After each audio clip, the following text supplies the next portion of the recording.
Now, the president took to social media to say he thinks we should also stop minting new pennies, calling the 1-cent coin wasteful. Well, the president cited the cost of making a penny and that it doesn't make much financial sense. Get it? All right, you can see that 1-cent coin costs more than 3 cents to make. Lawmakers have been proclaiming that the penny is not needed and wasteful for a while now. In fact, President Obama tried to get and stop the penny and the nickel from being made.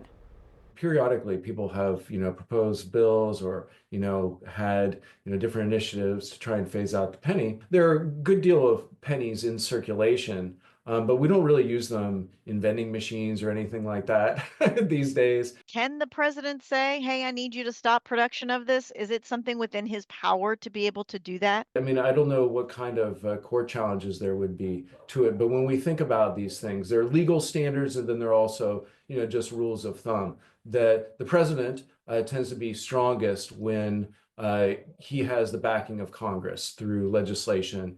When Congress hasn't spoken, he's sort of in an intermediate amount of power, right? So, he may be able to do something as long as Congress doesn't oppose it. Well, the U.S. Mint reported losing 85.3 million in the 2024 fiscal year. I had my things wrong there. 3.2 billion pennies were produced when they lost all that money. A nickel, which buys you 5 cents of something, costs about 14 cents to make. Then I got kind of curious about how much the dollars are to make. The least expensive to make. All right, we're going to show it to you. Let's come on up. $1 and $2 bills cost 3.2 cents to make. The $100 bill, which is all the way at the bottom, costs 9.4 cents to make. So you're talking about the paper, the ink, the labor, the overhead costs. By the way, our northern neighbors have already phased out the penny. Canada stopped minting its penny in 2012.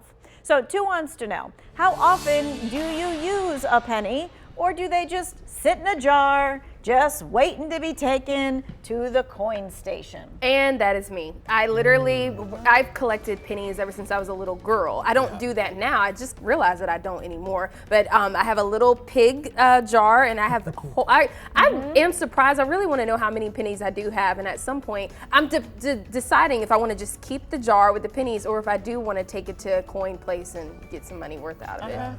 Do you ever remember as a kid rolling them up in those paper rolls? I do remember rolling them up, yes, for sure. It built character. It was a lot of work to do that.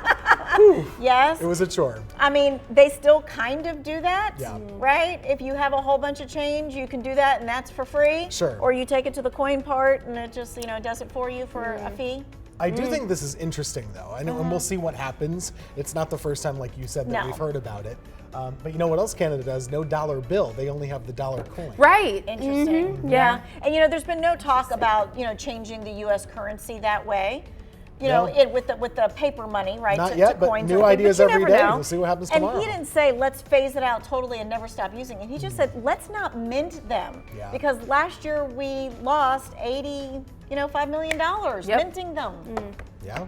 So do we need to do that? I don't get know. it. We'll figure it out. I don't even use cash anymore, to be honest with you.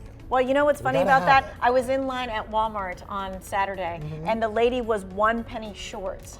And I was like digging around in my stuff, and I'm like, I got your 1 penny. You need the thing like at the Sheets, right at the gas station. Give a penny, take a penny. That's right. That's right. Yeah. We'll be right back.